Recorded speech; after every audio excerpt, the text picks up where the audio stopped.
이번에는 부당이득금 반환 청구 소송의 청구원인 작성 방법에 대해 알아볼 텐데요. 영상을 모두 시청하시면 사례를 통하여 착오로 돈을 다른 사람에게 잘못 송금한 경우 부당이득금 반환 청구 소송을 할 수 있는지, 부당이득금 반환 청구 소송에서 필요한 요건이 무엇이며 청구원인은 무엇이고 어떠한 형식으로 기재하는지, 내 주장을 입증할 증거자료는 무엇이 있는지를 확인하여 청구원인을 작성할 수 있습니다. 그리고 샘플과 함께 영상을 시청하시면 내용들을 더욱 쉽게 이해할 수 있습니다. 송금할 때 돈을 받아야 하는 사람이 아닌 다른 사람의 계좌로 실수로 송금한 다음에 돈을 돌려받지 못하거나 연락이 닿지 않으면 매우 곤란해지는데요. 이렇게 잘못 송금한 금액을 돌려주지 않는 것 또한 부당이득금을 취한 것이기 때문에 상대에게 이를 청구할 수 있습니다. 그럼 이번 영상을 통해서 착오 송금으로 인해 부당이득금을 얻은 자에게 부당이득금 반환 청구 소송을 제기하는 방법을 알아보도록 하겠습니다.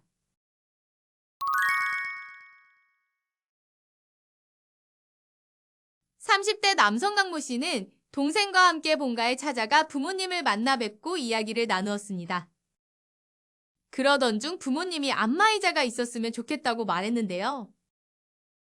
강모 씨와 동생은 집으로 돌아가며 전화 중 안마의자 이야기를 떠올리며 돈을 합쳐 안마의자를 장만해 드리려는 계획을 세웠습니다.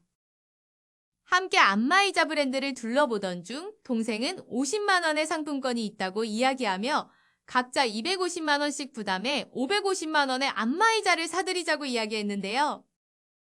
상품권을 사용하려면 동생의 계좌로 안마의자를 주문해야 해 강모 씨는 다음 주까지 250만 원을 송금하기로 하고 집으로 돌아왔습니다. 2022년 6월 15일 강모 씨는 동생의 계좌로 250만 원을 송금하고 다음 날 동생에게 돈을 보냈으니 안마의자를 구매하면 된다고 말했습니다. 하지만 동생은 250만 원을 받은 적이 없다고 대답했는데요. 동생과 함께 확인해보니 강모 씨가 동생의 계좌번호를 잘못 입력해 모르는 사람에게 250만 원을 송금하는 실수를 한 것이었습니다. 강모 씨는 은행을 통해 잘못 송금한 금융계좌 보유자에게 이를 반환할 것을 요구했지만 계좌의 보유자는 250만 원 중 140만 원을 이미 사용한 상태였습니다.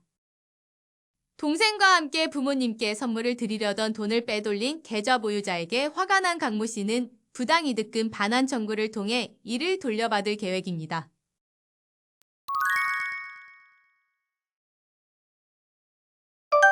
청구원인은 소송을 제기하게 된 원인이 무엇인지 설명하는 것입니다. 즉, 요건 사실을 잘 설명하여 법률 관계가 발생하게 된 사실관계에 대해 기재하는데요.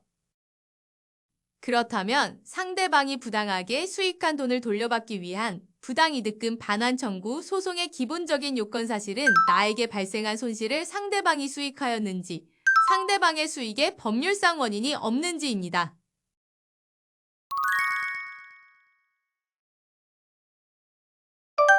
청구원인은 앞서 설명한 요건 사실을 주장하면서 나의 주장을 뒷받침할 수 있는 입증 자료도 함께 제출해야 하므로 나에게 발생한 상황에서 어떠한 증거가 있는지 확인하고 그 증거를 기반으로 청구원인을 작성해야 합니다.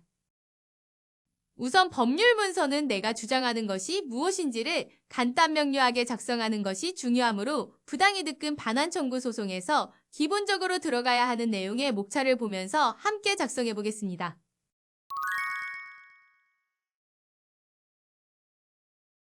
당사자들의 관계는 사건의 배경을 파악하기 위한 항목으로 원고와 피고의 사이가 어떤 관계인지 간략하게 설명합니다.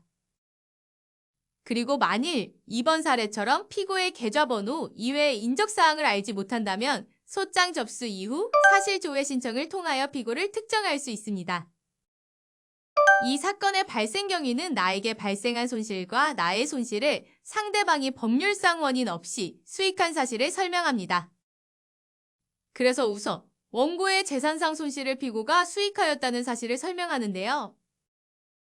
이번 사례는 송금 내역서를 증거자료로 제출하여 원고가 타인에게 보내려던 돈을 피고의 계좌로 잘못 송금한 사실을 입증할 수 있습니다.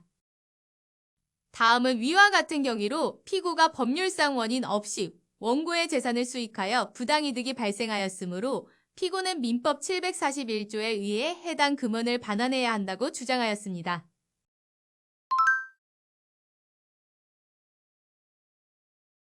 그러므로 소결론은 원고의 청구 금액에 대하여 상대방이 부당이득을 수익한 날부터 민법상 이자와 소송촉진법상 법정 이유를 함께 청구한 금원을 지급하라고 기재하였습니다.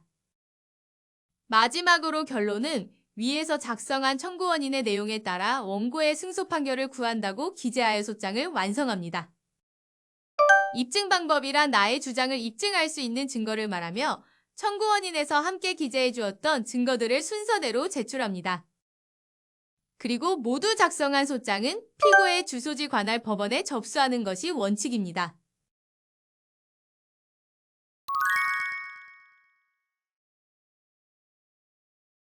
이번 영상에서는 착오로 다른 사람에게 돈을 잘못 송금하였을 때 금융계좌의 보유자에게 청구할 수 있는 부당이득 반환소송의 청구원인 작성 방법을 살펴보았는데요. 청구원인은 제목만 보아도 원고의 주장을 한 번에 파악할 수 있도록 간략한 목차와 목차에 따른 요건 사실을 정리하는 것이 중요합니다.